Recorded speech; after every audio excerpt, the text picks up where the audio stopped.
welcome you at Qarib or in Qarib Talks, talking about the Iraqi elections. And as you see at the intro, the initial results were announced only hours ago, but what has been announced is actually reflecting certain results. It actually devoted the division, the sectarian division. The Shiites are controlling their governorates, the Sunnis are are controlling their regions, and the Kurds as well. The liberal movements failed, calling for change, failed to secure seats. First, because of the law of election, and second, because of the mobilization before the election, which has no equal opportunity, not in influence nor in the financial capacities. And compared to the previous elections, according to the official announcement, is 56%, and also the Prime Minister Mohammed Shia Sudani bloc or a coalition won 8 governorates, including Baghdad, with a big difference actually that won by Mohammed Shia Sudani, and also in the coordinate, of course, compared to the coordinate bloc backed by Iran, and although that formation of they didn't secure actually formation of the cabinet, so the formation of the cabinet will be a little bit tricky, and Iran still has a decisive role in forming this government. And from these other outcomes, that Sadr retreated despite the influence, but it gave Iran a bigger space for influence without having absolute power on the parliament. The Kurdish Democratic Party came first, especially in the disputed areas and among the disputed areas, and it was first. And in Diyala, it retreated, which was called as the which is actually very diverse, and the Kurd has a major role in it.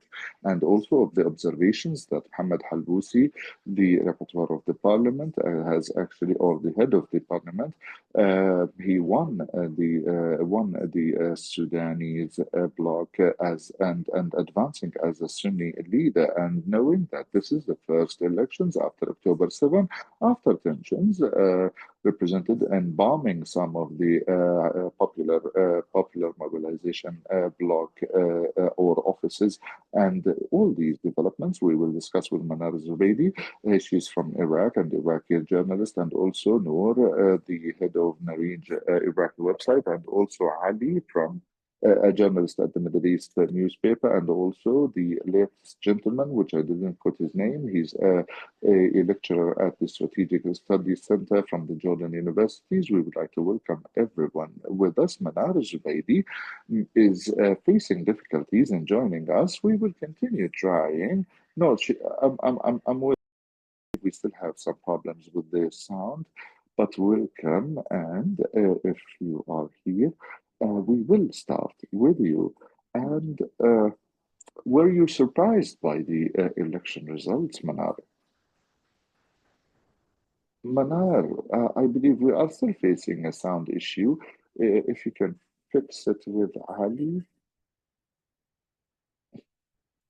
You do have a lot of echo. Maybe there is another device on. Maybe you need to turn that device off and use only one device to speak to us.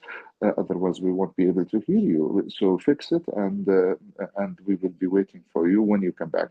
And Ali, we will start with you. Were you surprised by the results of the elections? Now, given or in light of the discussions we had before the show, I didn't think that you are surprised, but maybe. The element of surprise, first of all, I'd like to thank you and thank all the colleagues. The element of surprise was not present in the primary results. These figures are still in process, and we need to monitor or to closely see the weights, and also to check the changes in the Iraqi scene and also in the sectarian and national components. But there is two main indicators in the primary results. First, that the winner is a loser in the election. The Prime Minister, Mohammed Shia Sudani, uh, he got 46, and maybe he will arrive at 50 or maybe less, depending on the results and the contests and challenges, is not qualified to announce to be the head of the largest bloc in the parliament. And the following runner-up, actually, Nouri al-Maliki and Al-Asaib al-Haq bloc, the two blocks, Noor al-Malkis and Asa'ib al-Haq, they can actually attract the other Shiite seats, and all of those will announce the biggest block. So, just to explain, maybe because we have people who are not actually very knowledgeable of the Iraqi scene, and they want to understand what happened. Why did you consider Sadiqun and Asa'ib al-Haq blocks as a surprise? Because the number of seats increased in comparison to the previous parliament, and also maybe that they have attracted actually an audience or voters who were actually affiliated with Muqtada Sadr previously. But again, I'm not sure, and we need to examine that in the field. But there should be a certain explanation of why Sadiquna won these number of seats, and they have actually exceeded and succeeded in Basra, beating the governor, and therefore the results need to be surveyed and need to be examined and checked, and why Ata'ib al-Haq were able, although it's listed on the terrorist lists, in the US terrorist lists, and has an armed arm, and they still have actually a maneuvering space, and they are trying to be pragmatic. And it is clear that the last announcement or statement, actually by denouncing the radicalism and joining or taking a more pragmatic approach, can explain why they won these number of seats. However, the number of seats that Sadaqun won will not allow them to go out of the coordination trap, because they still need a political cloak that would help them to move and form a bigger bloc. And also Nouri al-Malki, who prove once again that he still enjoys a very a steady base in the past five elections. Practically, Ali, like what, as you said, you focused on the things related to the Shiite factions, and I believe these these are in the most interesting regions, or the points or the regions of interest, because we are coming in a time of Iran, of tensions, whether we are talking with Iran and the US, and especially after October 7. And I moved to Salman, and although you are an expert in the Kurdish, and yet you are an Iraqi person, so we will expand. So what Ali said, and the Sadri current or movement boycotting the election led to opening the door for Irani-backed or Irani-affiliated factions to gain more gains in the elections. Thank you very much, and greet the audience. And it's still early to analyze these fine details in the Iraqi scene. However, there are some results that we can sum from the or summarize from the results, and you know that the Prime Minister got 45 or 47, maybe a little bit less than 50. Sadiqun, which is under Qais al-Khazali, a leader of a known militia. It's actually dissented from the Sadri or the Sadr movement. So they have influence over this hesitant voters and undecided voters. And we need to notice that there is an increase in the percentage of participation by 20%, although the numbers may differ. than the commission, because the commission percentages are depending on those who update the cards and can actually participate. However, the accurate numbers need to be for the eligible for voting who are above 18 years old. According to the commission numbers, we have 50 to 55% percentage people who may participate. However, the number that we can adopt is 40%. And either way, there is an increase in the participation, and this reflected positively on the performance of the Shiite factions that competed with the Sadr movement, and maybe the attempts of the audience and Shiite media to encourage people to vote in Baghdad and other areas, especially the mixed areas, because of their concerns that the Sunnis seats or Sunnis get more seats. And this is actually something exploited by Sadiqun. And my information about this list, that it included a vast spectrum of academics and also from those who are actually liberal, and also youth who were successful in attracting a good number of voters, and therefore the results were better. In terms of KRI, or Kurdistan region of Iraq, the results were similar to the previous elections. The blocs got the same seats as before. There was no problem. Even in Nineveh, I do not agree that there is a surprise in Nineveh. Actually, the Democratic Party lost 5 seats. He owned a third of the votes in the governorate and got 300,000 votes. However, by result, they or that party lost half the seats in Nineveh. And just to clarify, Salman, nobody talked about the surprise in Nineveh. In the introduction, in the summaries, this is I relayed or I actually refer you to an analysis by the independent, and especially in a very mixed area. And I believe this is partly attributed to the lack of understanding of the reality in Kurdistan and the areas that are controlled by the Kurds. There is a misunderstanding of that particular. The Democratic Party usually controls Nineveh, and usually the Democratic Party won more than half of the seats since 2003, because practically they control a quarter of the governorate. There are other disputed areas that are under the Democratic Party's control. And also, there is something related to the fact of the presence of Christians and Yazidis, and but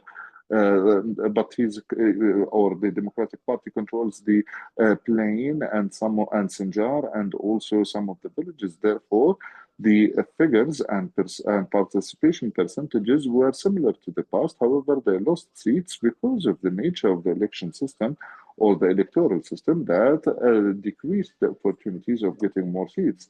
Salman, if it's no surprise in your opinion, what drew or what attracted your attention in that election, given the primary results? The Iraqi scene, I believe the Prime Minister, the Sudani, actually imposed himself as the biggest winner with the biggest bloc, and also Nouri Malki. He got also the similar votes. The remaining of the Shiite forces, they have gained or won gains, and Badr also got good seats, and therefore they can actually enter into a coalition. However, in Kurdistan, there is a decrease in the voting percentages compared to before. And if we are talking about bad votes, we have more than 240,000 bad votes in Kurdistan. And therefore, there was vindictive voting against some of the large parties, especially because of the pressures over the protests and protesters. We know that we have 2 leaders of protests who are now being arrested or in detention, and therefore, those who doesn't want to vote for any of the parties, they actually nullify their votes. And this is not related to the quota, and they have forced their voters to vote for the quota seats, and this affected the general seats and affected those who's going to get the quota as well, or who's going to win the quota seats, and this led to actually the vindication. So they have nullified their votes. Thank you, Salman. Bilal, since you have written articles related to Iran's role in Iraq and also a previous essay in Arab Reform Initiative, where you have expected that Iran influence will not diminish, and that Iraq is the only remaining actually realm of influence after the fall of Lebanon and Syria, and it will actually fight for this influence with teeth and nail as the last area of influence. Yes, thank you very much. And I would like to say hello to the audience and to the speakers as well. Maybe it's the destiny of Iraq to be a field of competition between Iran and the US, and also an example of the interactions between the US and Iran. These elections have dedicated this Iraqi feature that the Iraqi affairs is not actually a local one, but a regional and even international one as well. And we have noticed before the elections, 2 weeks before the elections, there is a new position at the Commission, which is the US President's Special Envoy to Iraq. Yes, this was in the result, in the affected the results, and also in another context that we will be discussing, which is actually the confiscation of weapons. And the next step in actually confiscating weapons and handing over weapons and supporting the sovereignty of Iraq.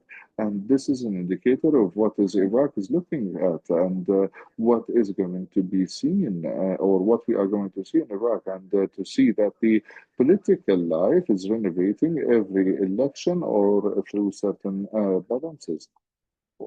But now the main issue that will be dealt with from Iran hand, whether the Sudani wants to take a space from take space or keep a space with the coordinating commission, coordinating framework, and whether this coordinating framework is actually representing this Shiite diverse and the closeness to the middle class, and or it's going to be representing the bias to Iran.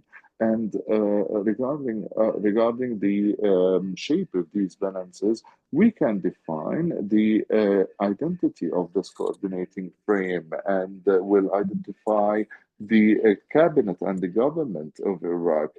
But you are talking as if Sudanese return is decided. No, it's not actually guaranteed, and it's not settled as well. And as the gentleman said at the beginning, that the winner in this election is loser. It's similar to what happened with Ayad Alawi in 2013, and also happened with the Sadr, who's the most extreme, when he isolated and quit the political life altogether, and he couldn't translate the dominating seats of the parliament to influence in the political realm. Therefore, the Sudani, it's not far that the person who could be appointed as prime minister or will be ousted from that position and will be taking alliance with Nouri Malki and with other players actually. And this is similar to what happened in 2021 to some extent. And yes, we will be discussing that the US demands of limiting weapons in the state and also drying the swamps of corruption. But Manar, we haven't heard actually, hopefully that the sound is fixed now. What do you think of the upcoming stage? You're reading of of a crisis similar to that happened after the 2021 elections. First of all, good afternoon, and second, I wasn't surprised with the election results because it's calculated and is well anticipated, and it's very easily expected, and as the colleagues mentioned.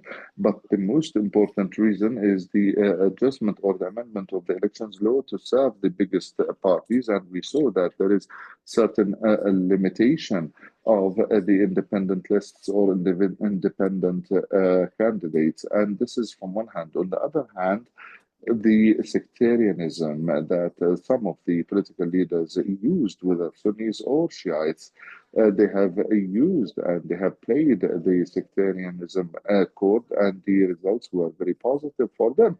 And those people who didn't vote, but for the sake of the sect or for the sake of religion, they voted actually. So the results came in the way that we have seen, and it was anticipated and expected, and we know where the fund went and who's going to be promoted, and we cannot forget that the government affiliated candidates would have a vast audience, and they have a lot of capabilities. They have the government on themselves. Actually, they will have approvals on paper and other things.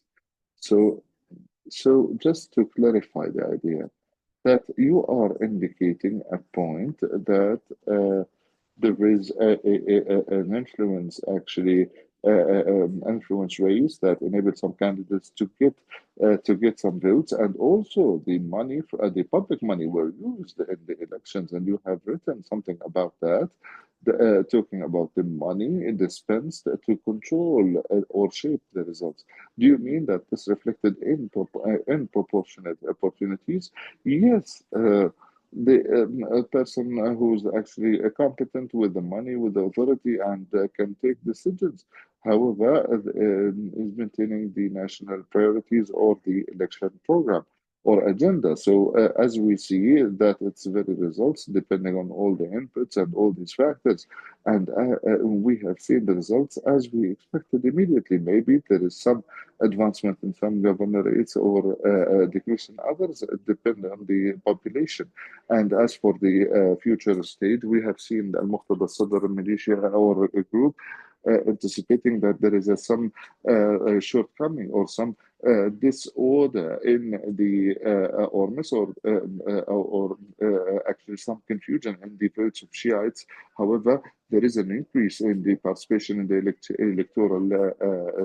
electoral process, and the Sadr movement is not something easy to reckon with, or not to be reckoned with, because they had a majority in the parliament, although they didn't have the priority as a biggest bloc to vote or to nominate who's going to represent the legislative power in the Iraqi government. So therefore, they withdrew.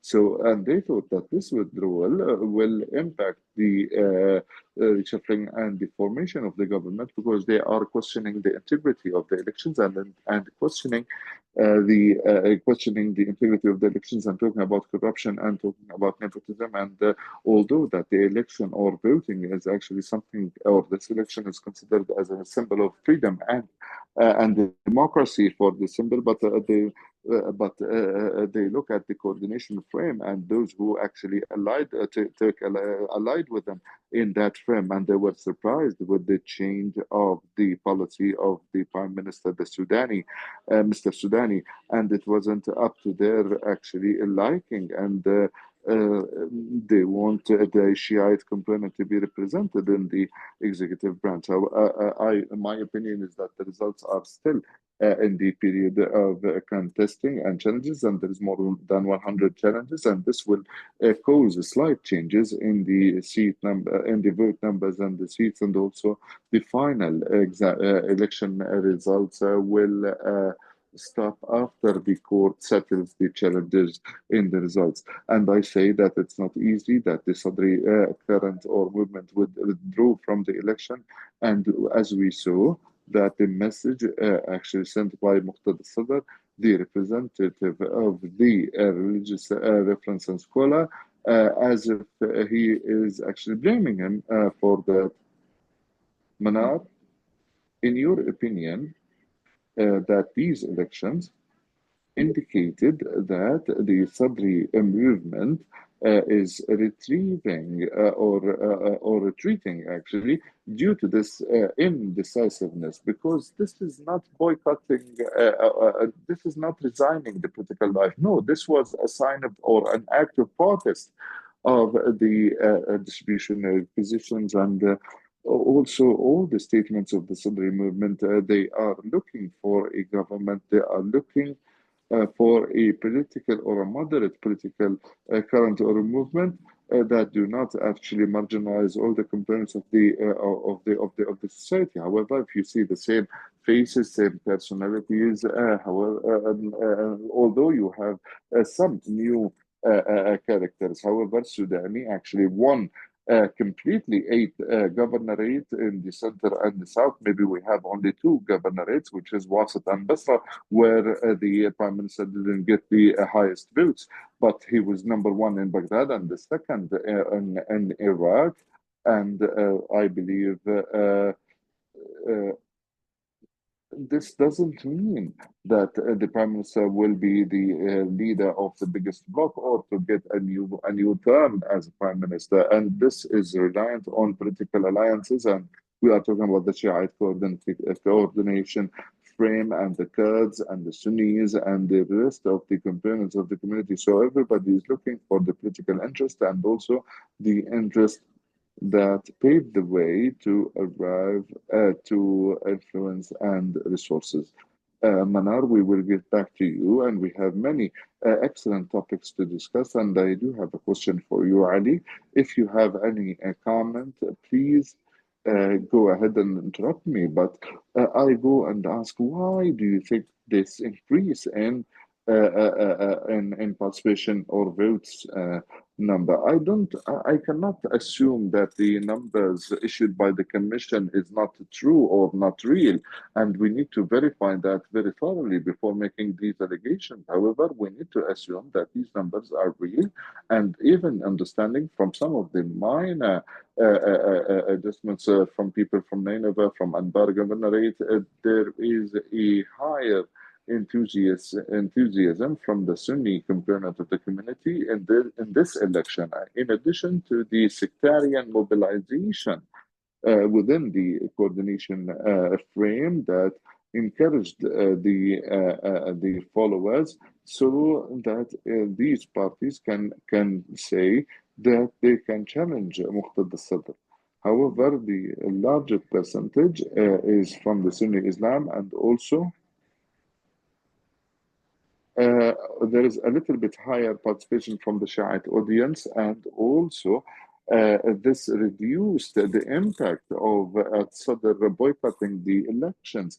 There are some figures that the colleagues have collected from local news agencies, and they have reviewed the votes of that Nouri Malki won in 2023, and the increase in these votes, and also Sadiqun, all these Shiite forces separately got higher votes than they did in 2021, meaning that we can say that the person who's boycotting is actually participating by boycotting the election. So we can question the fact of the elections boycotting of the Sadri movement, and also we can guaranteed review all the details that the Shiite audience usually characterized with opposing the right forces that actually have militia wings and backed by Iran. And we can open again to try to look actually at a new way of asking the question, and who's going to be the representative of the Shiites, Iraqis in the parliament, and also all the and many other questions that need to be asked depending on the results that were announced in this election. Going back now, but this is a really important point, Ali. So you believe that Muqtada Sadr announced a boycotting, but the people have voted where did Trump got this? As a result of Muqtadar's decision or as a result of the audience's experiences? I don't believe that the audience or the voter or followers of Muqtada Sadr voted in the first place. However, if we look at the figures announced by the commission, we can notice that we have more Shiites voting in this election.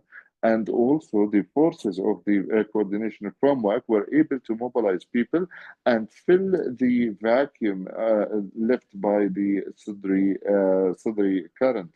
And two, we need to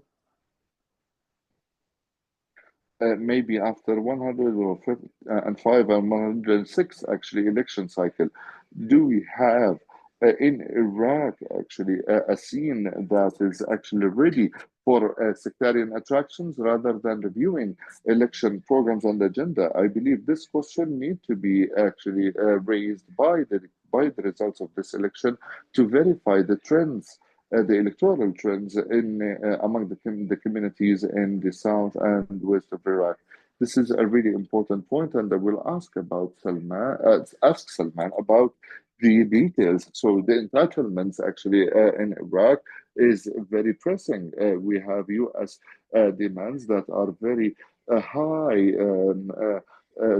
Disarmament of the militias and drying the swamps and stopping the movement of funds between Iran and Hezbollah and Lebanon. So there are certain entitlements after this election.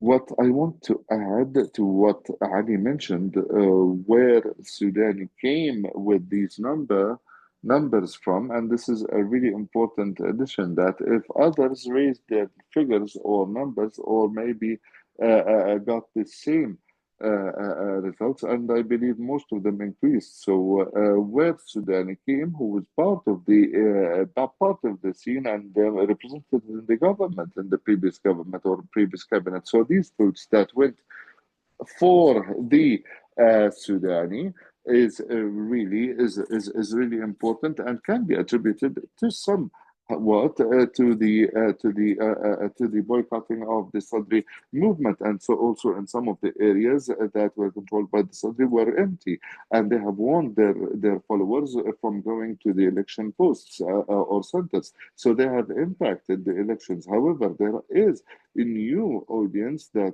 actually entered the field and they have voted heavily for a Sudani, which enable a Sudani to get these numbers. And these people do not follow the coordination frame. And we can say that a lot of them are not in the Sadri movement. This is a new, fresh audience that maybe was actually boycotting. So they have felt that there is a glimpse of hope. Uh, After limited interventions and after seeing some of the achievements on the ground, especially when we talk about the reconstruction and also the Baghdad facelift, and uh, also it's clear that they didn't actually feel that they have to go and participate in elections. But however, today they are feeling that there is some sort of hope to inflict a change. So they have contributed to grant Sudani these numbers just to proceed with his way. Salman, I believe there is a very pivotal question here. And also, we can open the floor for the audience if they want to ask questions so that we can open the floor for them. Salman, what do you mean? Is that what Salah has got is an um, authorization, whether actually economic or politically, if they want to overtake Iran? So, do you think that the Shiite seen in Iraq is closer to the US?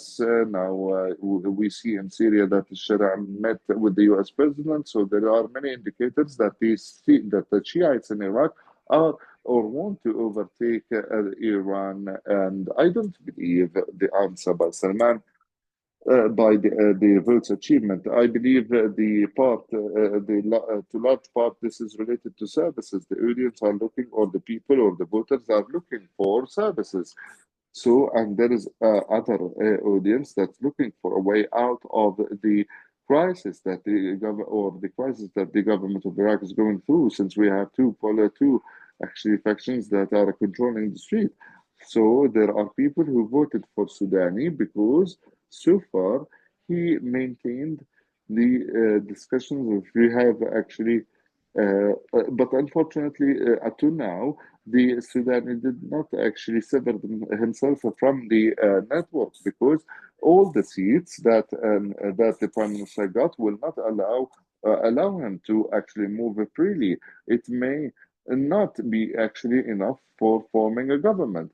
So he will be restrained because the votes that he got is no more than a quarter of the Shiite voters, and the largest votes went to the coordination framework. They have 26 seats, and also maybe the change in the framework, and to have a new president beside the owner. They started so they have started. So they have started actually looking at new movements from or new Sadr movements. Therefore, now we are talking about three main players. If Sudani joined or decided to join the alliance, and I don't believe that there is any other choice, because to go solo, this means that the free movement is not possible, and losing the Sunnah and the Kurds and actually other minorities votes, and also the distribution of posts. And I believe this require a huge alliance. We cannot actually negate and say that the prime minister decided actually to go unnoticed, and I believe that that there is certain vision that reflect actually that there is nothing to be afraid of in politics, and that uh, in the middle line, actually, in the middle line between what Iran wants and what the US wants. I believe Iraq is standing at this middle line, and also raising the message of Iraq first as well. I don't know what does that mean for Iran. I don't know if my opinion is accurate, Bilal. If you have anything to add, uh, just commenting on what you have said. Uh, the attempt to interpret the results of the elections. If you watch the speeches of the coordination forum, you can notice that there is a state of enticing and mobilizing in terms of the regional condition. As if the candidates were telling the citizens or the voters that this election is extraordinary, and I can tell you that all elections in Iraq is extraordinary.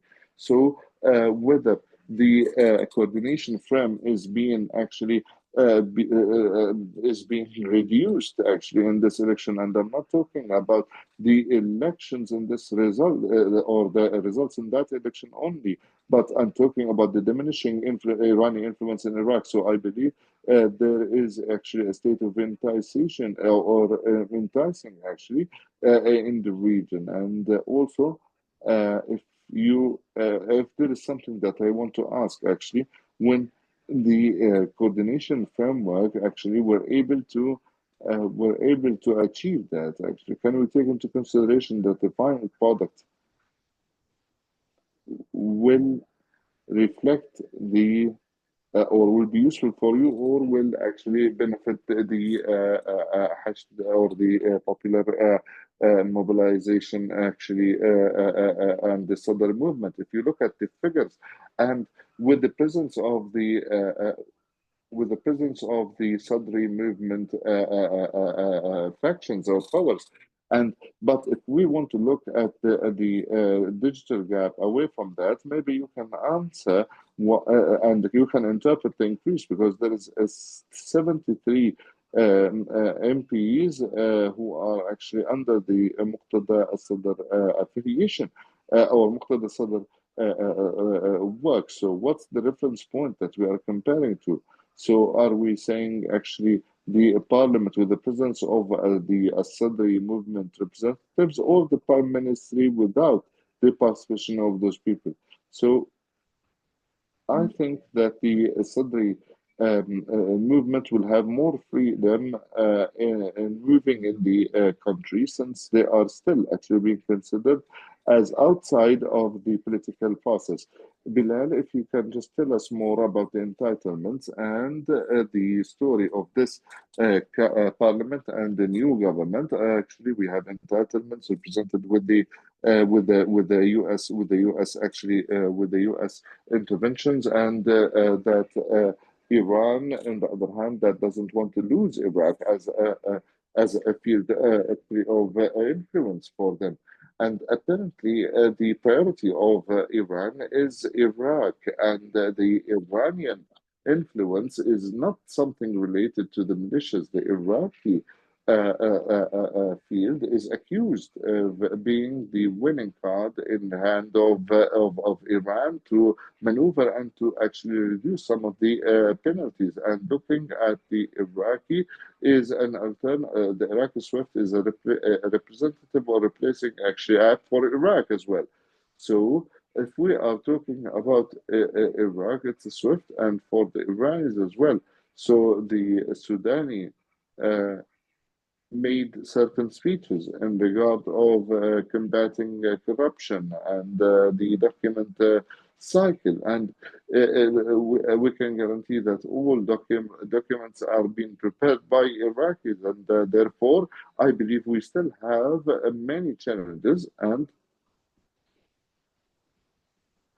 we need to focus on the monetary condition of the banks, so whether they are able to conduct these sessions, and also all these things will be addressed and will be handled, and also because that thing can't be ignored, because the militias in Iraq equals the size of the U.S. Bases in Iraq, and 2 or 3 months ago there was something really surprising or attracting, that the popular side visa side vehicle actually were and U.S. forces. And if you look at the U.S. forces and how many times they withdrew from Iraq, you will find many decisions actually by withdrawing or withdrawing them from outside or outside of Iraq. So if we talk about these MPs, whether they are thinking of the interest of Iraq or of the interest of their militias. So if the Iraqi militias is going to actually participate in the political life in exchange of actually retreating from or getting out of the other Iraqi governorates, and I believe if we want to express that, the main indicator is something bigger. Uh, so to talk about الشيعة السوداني and the Manar, would you like to comment on this point, or would you like to go back? Would you like us to go back to you? I do have a comment, and I'm sorry for the interruptions. Actually, in terms of the Iraqi scene and the foreign influences, I believe there is a huge chunk of voters who are from the Sadr movement, and I am one of them, who are boycotting these elections. And these are actually concentrated in the city centers. And as observers, we see that in most cities, and even the commission has said that the highest percentage of voting were in the countryside and villages, and also that this community can be described as a tribal. And of course, Iraq has tribes, and so there are visits and also money and aid and fuel and weapon even given to the tribes. And I believe if you have seen the news yesterday, there is two of the tribal leaders without any woman, and this takes us back to the frame or the plan of the coordination panel, or coordination actually the coordination panel. So, if the policy changed in the upcoming years and they went toward striking the balance between what's in Iraq and what's in outside Iraq, so I believe bim- so they act according to their belief, and I believe this was actually raised when we talked about the Ministry of Foreign Affairs and why Shia Sudani got these votes due to the certain perspective, because we see the governorates where Sudani actually has succeeded, but He is actually representing eight parties, and all of them are actually are working. And maybe in Sudan we do have some voices actually that are coming from outside the list. However, if we want to say, and I mentioned that before actually, that there is the audience or the followers of the government who are looking for a job, looking for access to power, actually, or promised to a certain position, and also political money. And I know some of the allies of a Sudani, they actually acquired the position of consultants so that they can actually sign dispensing and also transforming and transferring actually orders. So yes, I believe we talked about that. So we will discuss that even further after finishing the elections. But just to clarify that for the audience, if someone actually is a consultant and took a 1 billion out of the food security to support a local team, although we do have a food scarcity and there is actually so the political audience and also the audience of the authority and also the boycotting are not all from the Sadr followers, but they haven't found them any other choice actually, other than boycotting. As for the foreign policy and the interventions, there is clear U.S. interventions, and you have seen this feed. There are interventions from Iran and also other interventions from Turkey, and all of these influence the parties that are following them or have certain common interests between them. So, Bilal and Manar mentioned something that if you have you will have certain entitlement, and also focusing Yeah. on the role شبكتها. of the Shiite group and ماشي. factions. However, in your opinion, uh, how is the future is going to look like? I believe that the regional entitlements of Iraq will impact the biggest bloc, meaning that if that political team opposing Sudani will be the largest bloc, and will be the candidate actually will be taking the responsibility for any regional entitlements or obligations. And I believe Nouri Malki and Qais al-Khazali and anyone who's going to be allied with them will not actually submit or will not approach this file radically. So the campaigns actually, the campaigns of the Shiite candidates, they approached the audience locally and took tracks locally and talking about the sectarian and the Shiite share in the parliament, and this was directed to the local audience. However, between the lines, there is other there are other goals and messages to the Arab surrounding and to the Americans that they are able to make a deal or settlement in economy and investment. And I believe that this is something was said publicly. Actually, the Qais Khazali, as a leader of Shiite, he stood and actually said on TV that they are ready to actually strike understanding with the US actually and with some of the regional forces out of the economy and investment actually as the entrance point to achieve stability in the country. So what Mohammed Shia Sudani is giving you uh, or the forms of stability can be provided by the other factions as well. So what we are talking about actually is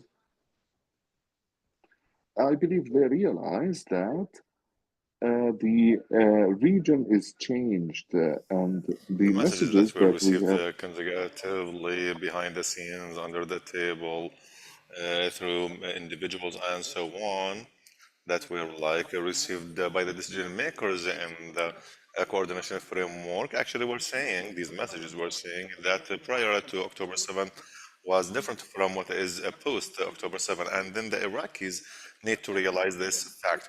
Now, the problem is that they are very late in understanding the regional variables. Now, the whole region is adapting with very accelerating changes, in order to convert to the coordination framework. Now they can realize what is requested from them after now they realize their true weight.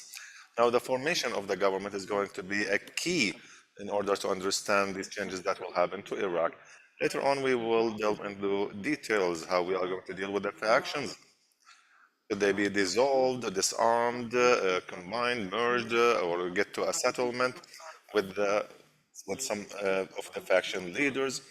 Maybe they will be involved into negotiations in order to divide the new government. And actually, that requires from them to realize the old path of Qais al-Khazali, as he started with a militia and then he changed into a decision maker with the parliamentary blocks.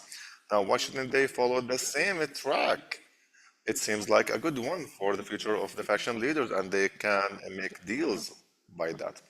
Now, I believe that a bloc like Hukuk or the rights bloc, which represents the political wing of Hezbollah battalions, now has like 4 or 5 seats. I'm not sure about that. But actually, this bloc won a number of seats. So we need to see the position of these small powers that have one of the very most important and powerful armed factions. How are they going to be positioned in the expected block? Now, the numbers might be pouring in the interest of the right-wing Shia. Also, when we review the different details of the development and construction party, we can see that there will be Faisal al-Fayyad and Ahmed al-Asadi. Now, these were involved in the project of development and construction, not to change it to the opposite side if the Shiani lost his chance in having a second mandate. No, actually, there is moving water and expected between the two factions. Maybe Al Sudani shall realize that if he wants to possess another mandate, then he needs to listen to the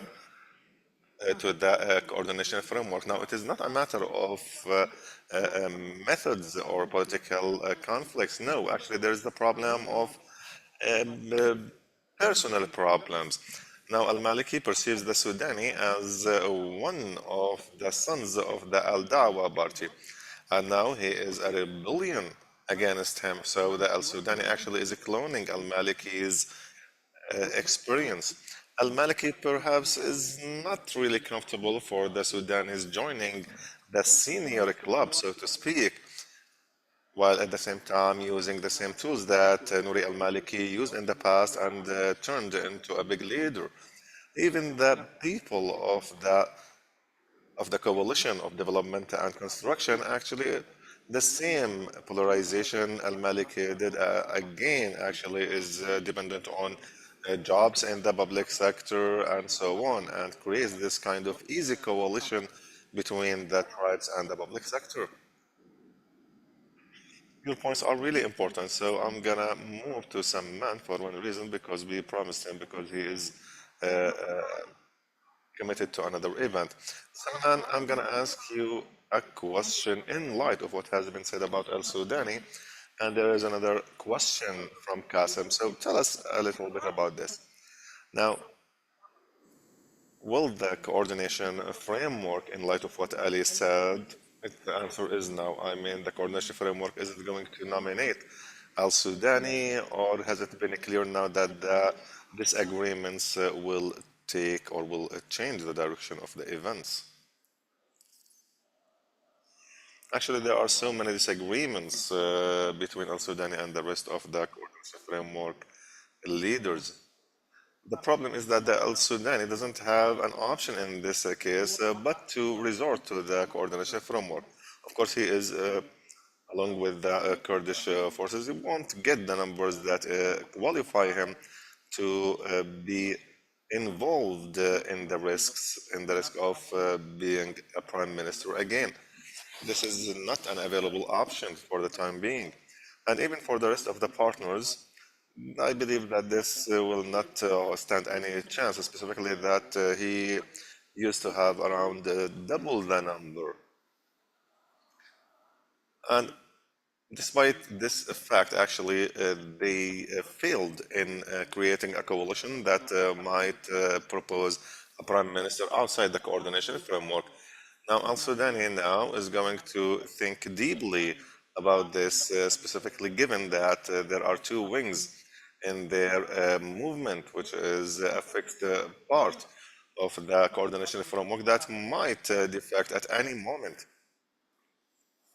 and hence they can possess around 10 to 15 seats. So in case they withdraw from the Sudani coalition, well, the Sudani doesn't have so many tools to act about that. So the available option is for him to make an understanding with the coordination framework in order to find a prime minister or to accept al-Sudani as a prime minister along with so many restraints that would disable him from making huge decisions, and this is what happened in the past. And actually, so there was more than one occasion where he didn't fulfill his promises to the coordination framework. This is why he's going to find so many difficulties to continue in this position. Most probably, he will not, or his position will not be renewed. There are so many concerns by the Shia in terms of renewing his mandate, because this kind of renewal would allow him to be the only decision maker in the authority because of the authorities he has. In light of what has been said, who will compromise to whom? I mean, the coordination framework will compromise to Al Sudani, or will the Sudani compromise to the best interest of the coordination framework in order to nominate him? So, in both cases, it is a political concessions, not social or whatsoever, and this is related to the American-Iranian conflict in the region. Well, actually, this matter actually, the coordination framework forces is really aware at this point that it has only the option of being open to the USA and taking a step back from Iran. And this is actually similar to the political discourse that was talking about the powers of the coordination framework, and also in the coordination framework lists. I mean, there were so many names. I mean, the lists were clear that they were trying to find new faces, not the familiar ones, new open faces or figures, and ready to negotiate and discuss. And actually, that was clear in the political discourse. And we should not forget that Nouri al-Maliki never had a pro-Iranian discourse completely like the rest of the coordination framework powers that submit to Iran. So he was different. So now they're supposed to find a communication point between the two parties. Sudani believes that there is no choice but being pro USA, while the coordination framework believes otherwise. Now, there is a connection point or a common ground, which is how to find a prime minister and who is going to be this specific prime minister that will provide or that will, let me say, make a better advancement in this regard. I believe this is what is going to happen. Al Sudani will try to preserve his gains and will try not to lose the coordination framework in his coalition in case he directs himself in a way that would disrupt the coordination framework. In this case, he will be losing 20 seats. And actually, this is a point of concern. Whatever coalition that is based on a clear regulatory or organizational framework, these actually will be very unstable and might not receive even 20 seats. And actually, this happened a lot, whether inside Iraq or outside it. And there might be withdrawals. Yes, of course, there might be withdrawals, and this is really concerning because a part of the Sudan is a coalition actually represents the leaders of the coordination framework, like Al Fayadi and others, or also like Haidar al Abadi. Salman, just to keep our promise to you, if you would like to stay, that would be our pleasure. But if you have to leave, then less, because we will continue for a little bit. But anyways, I'd like to thank you a lot. Manar, I'm not sure if you'd like to comment on what Ali talked about and what Salman talked about concerning the Iranian-American issue. Well, actually, I believe that there is a kind of balance in this regard in terms of the Iranian and American intervention. And if you saw the statement of today, one of the sentences that were mentioned was to limit the external interventions, despite the fact that the USA always intervenes in the Iraqi issue and has clear positions in this file specifically. Actually, we cannot disagree that there are so many interventions from other foreign areas or entities. Now, the results of the elections are not the problem or the shocking thing. No, actually, the next period, the matter of political convergences in order to choose who is going to be representing Iraq and to what extent the Sudani is holding on to his policy with the USA and with what it wants or what is wanted by the Iraqi parties of Shia, and specifically the Shi'i coordination framework parties. Actually, this is the conflict that we as journalists, in order for us to be professional and accurate in our talk, this is actually unexpected. So, will Al Sudani be the one who will renew the mandate with the conditions from the coordination framework in a way that would please these Shi'i parties, or will he have a different option that might be like pleasing to the American interventions or the American policies in Iraq? Hence, we can see that the results that might turn out in the next period will be really shocking. It is impossible that the Sudani will let go of the political gains he had and will ignore the American promises. And of course, from his and as you know, the other party actually has a feeling that Al Sudani disappointed them. So this is why yeah, I have a long question from Intisar. If we can just let her in to ask her question verbally. We are waiting for you. If you, before I move on to the same point, actually, but if you have extra comments, go ahead. Now, I'm sorry. I'm sorry if you can continue on the same point. Well, I'm just trying that things are vague, all the interpretations are valid, and some of them are actually excluded because at the end of the day, it is a matter of political convergence.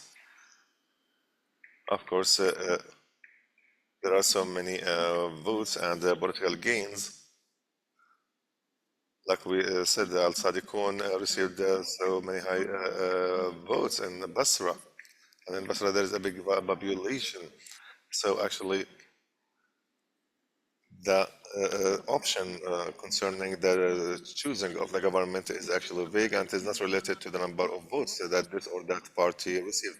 It is a matter of political convergence or consensus, and that depends on to what extent all the parties agree on.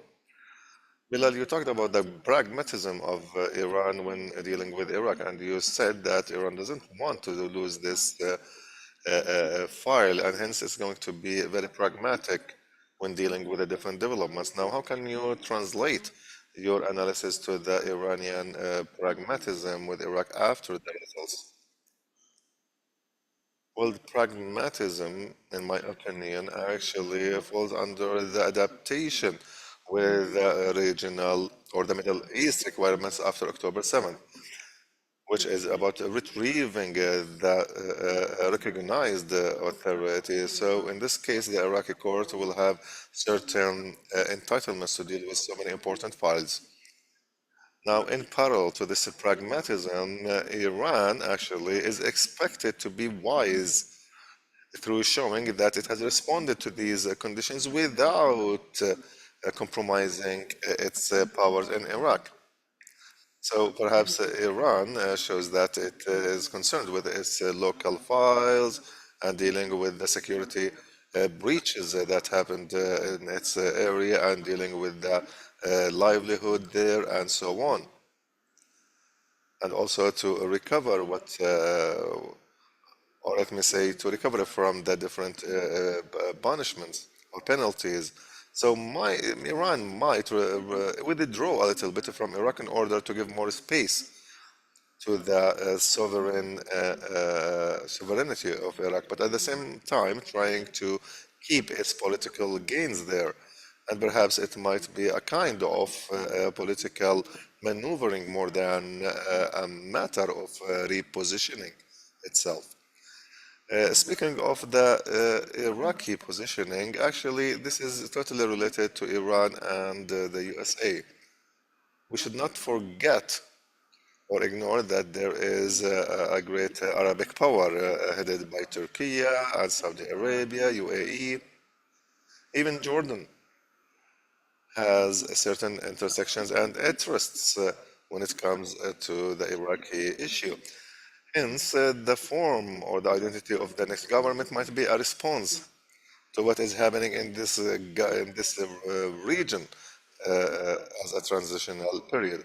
Now, like Mr. Ali said, will there be an adaptation by the coordination framework powers with these changes, or will there be a kind of change in the nature of the links and the interactions that are happening inside the coordination framework, or should we go back to square one, where the Shi'i movement is the stronger party that determines the biggest bloc, and then comes the role of the Sunni and Kurdi to approve what has been agreed upon inside the Shi'i component. And actually, this takes us back to the basis on which the governments are formed.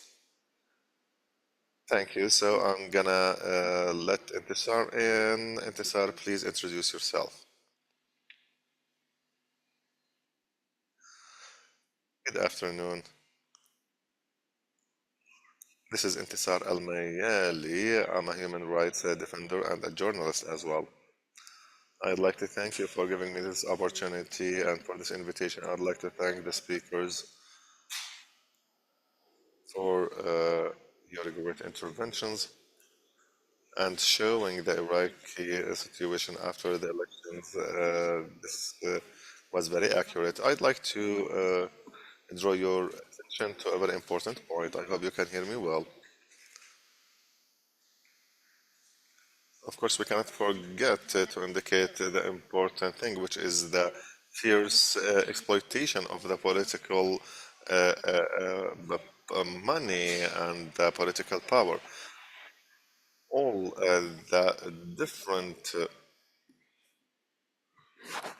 investigating or investigative reports such as that the money was spent on elections in a way that cost the Iraqi state to a point of having a debt for the international for the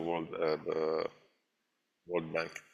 And also, there are so many tools that are being used that are against the party's law and also the conditions of going to the election process. Now, actually, this is a violation of constitution, and it is actually a kind of complacency when it comes to the enforcement of law, because we're talking about armed wings that received the trust of people and harvested many votes in the different Iraqi cities. Actually, there are so many question marks raised that are the responsibility of the Higher Judicial Commission and the Elections Commission, among other bodies that should have stopped this, I mean, before even the time of the elections.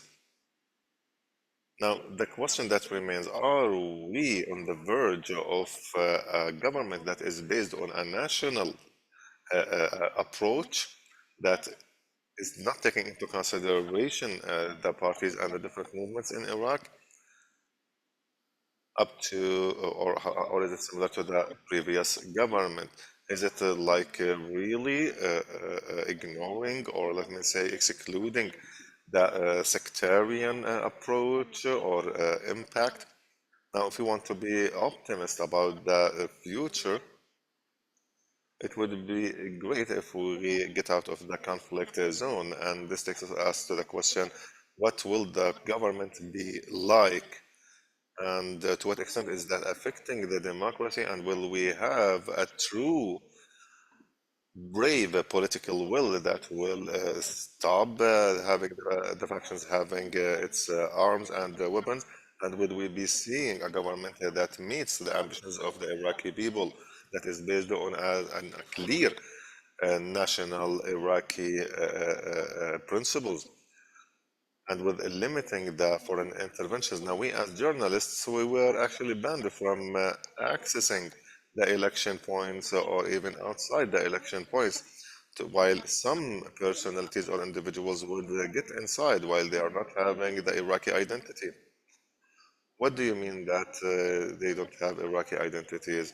For example, a representative of the Iranian Ministry of External Affairs. Yes, he accessed the election centers. Yeah, under what capacity would he do that? Now, of course, the UN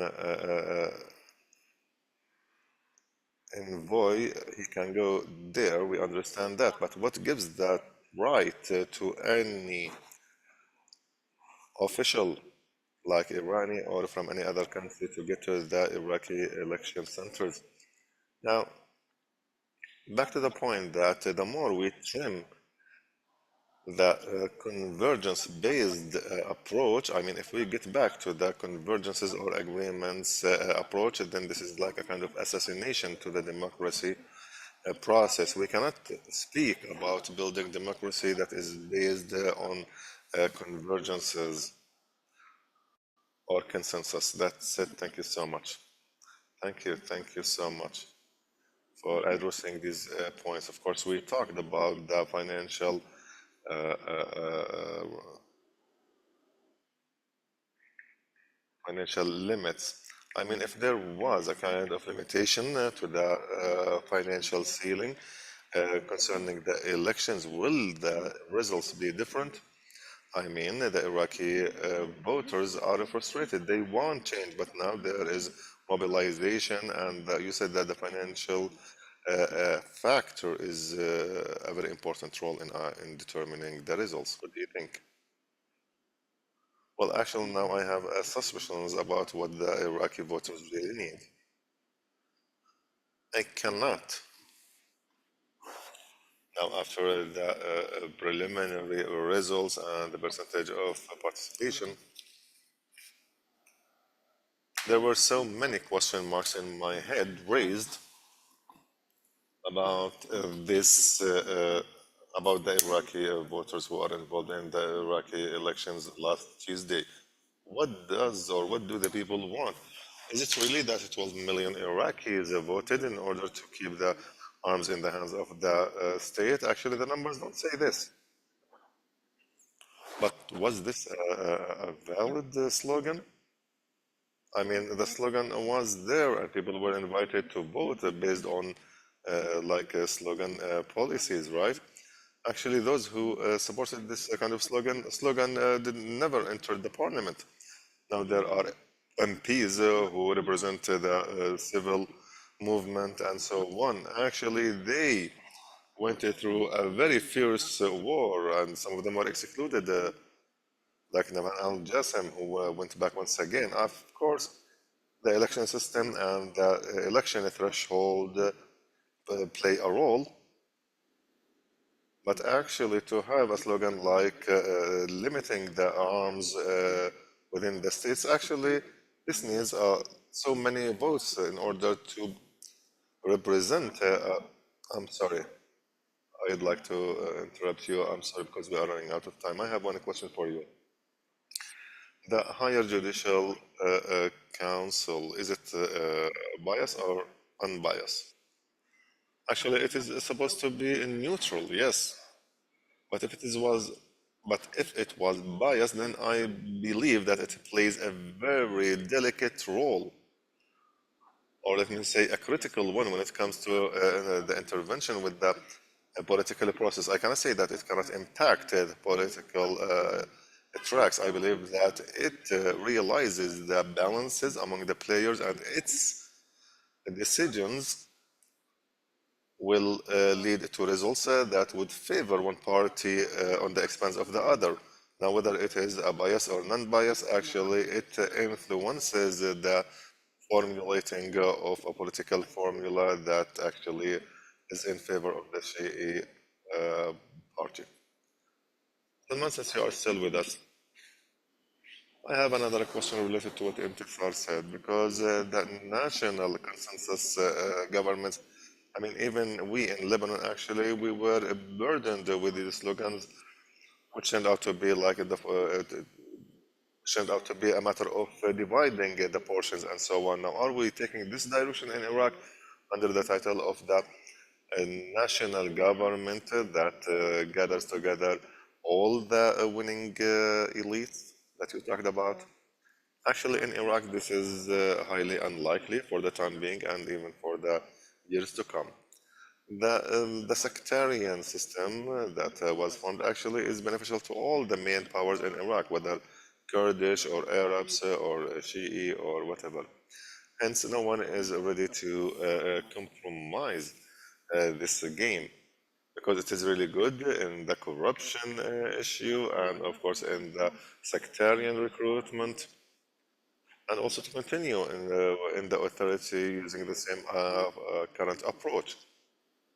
So this is actually unlikely. I mean, the state will continue its forces, specifically that there is a constitutional ceiling that protects this system one way or another.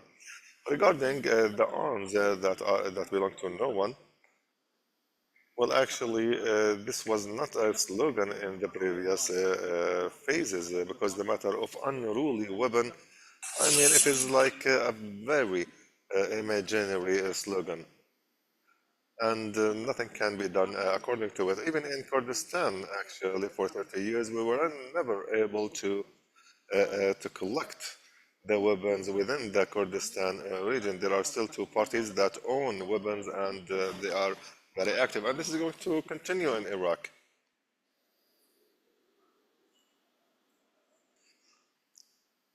So most of the coordination framework powers are pragmatic and are ready at any moment to concede its weapons, not fully, of course, but it might like put its weapons aside,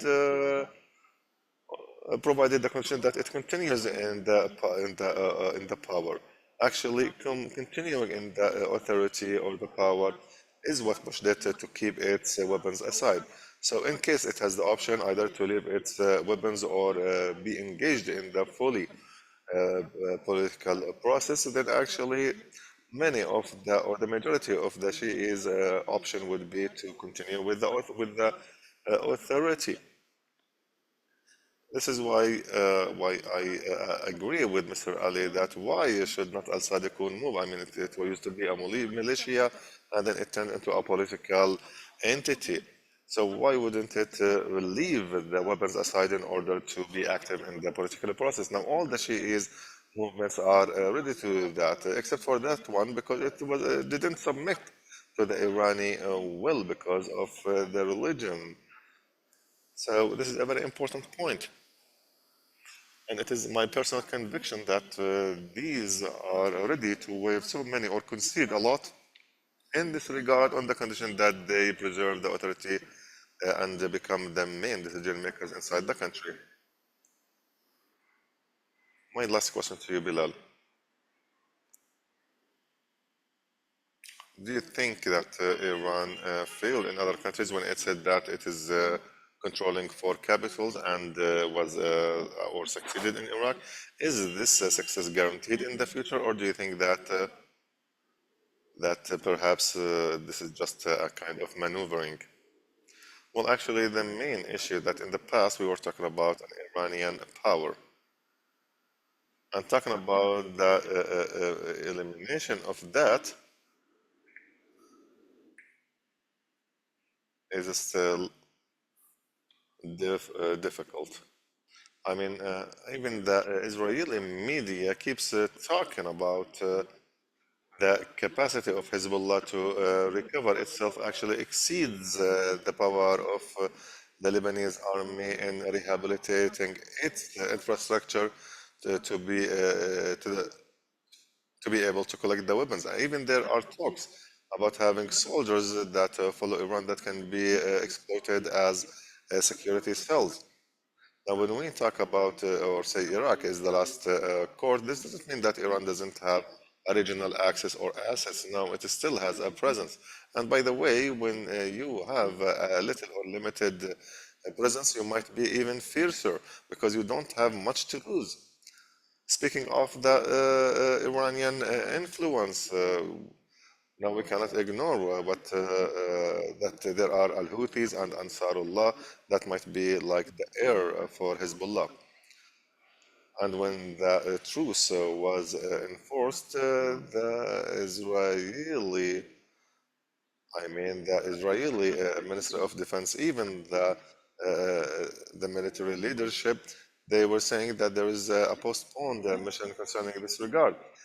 Well, actually, I know that our time is about to finish, so I'm gonna give the last speech to Manar.